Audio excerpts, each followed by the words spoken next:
A part of the American story is the evolution of America's armed forces and the overlooked narrative of the black service member.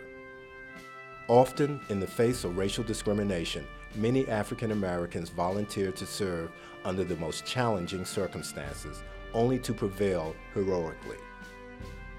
One such American was Dan Bullock. Born in Goldsboro, North Carolina, he dreamed at an early age of becoming a pilot, a police officer, a Marine. On May 8, 1969, Private First Class Dan Bullock arrived in Vietnam. 1 month later, he was dead. As the youngest American killed during the Vietnam War, PFC Bullock has never been fully recognized for his service to his country. This is his story.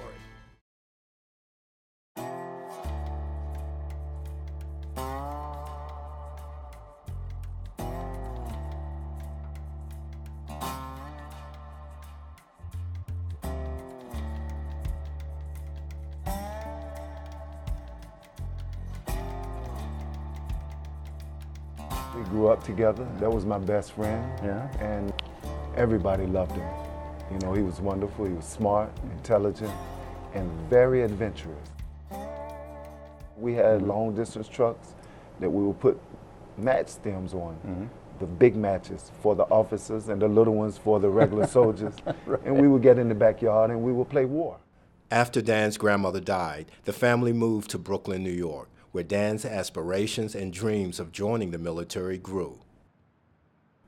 At the age of 14, Dan Bullock would make a decision that will alter the course of his life. He just wanted to make a difference and change, and ever since he was little, he always wanted to go into the military. It's not clear who helped him alter his birth certificate, because my grandfather said he didn't, you know, but Dan was so very mature for his age, and we was all proud of him.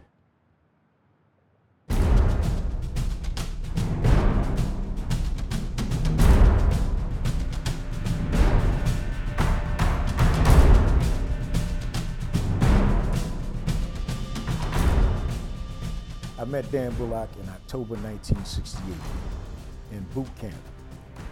And he didn't make it in the platoon he was in, so they put him in my platoon. And I really hadn't met him yet, but I saw him for the first time then.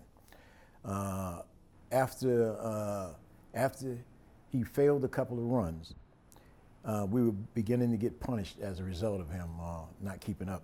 And some of the Marines, white Southern Marines, wanted to give him a blanket party. I overheard them talking about giving him a blanket party, and I interceded on his behalf. I was from Brooklyn, and I knew then he was from Brooklyn, and I felt an obligation to try to help him out. The other guys gave up, but I kept saying, "Where are you from?" He'd say, "New York." "You don't sound like you're from New York." and he would figure out all kinds of ways to tell me he was from New York. He never let on that he was 15. So that's the whole thing. There was something about him that made me want to protect him when the other men were just outright aggressive toward him. So he and I were friends, although we didn't speak much. We spent a lot of time writing home. He didn't share his letters with anyone. But I thought this was normal behavior. I hadn't yet been in combat. A few weeks after he was killed, a reporter came in. The big story was on the front page of the New York Times. 15-year-old is killed. Then we realized, it all just fell into place that Dan was 15. He had enlisted at 14. He had gone through boot camp at 14. To me, that makes it amazing that any human alive can make it through boot camp at 14 is really impressive. That he held a secret is also impressive, but it explained why I felt like he was a younger brother and others felt like he wasn't supposed to be there. He didn't belong there. So I think the best way to honor Dan Bullock and the other Marines who were killed that night and, on other days and nights and weeks in the Anwar Valley is to get at the truth and tell the full story the best we can, to be able to say with certainty or with confidence at least you know, they were at such and such a place, and they were performing a certain mission, and it doesn't have to. We don't have to try to drape them in heroism. And what they were doing was inherently a difficult, demanding task, and of course, you know, deserves our utmost respect. Dan Bullock's story is just a microcosm of the whole war, but it is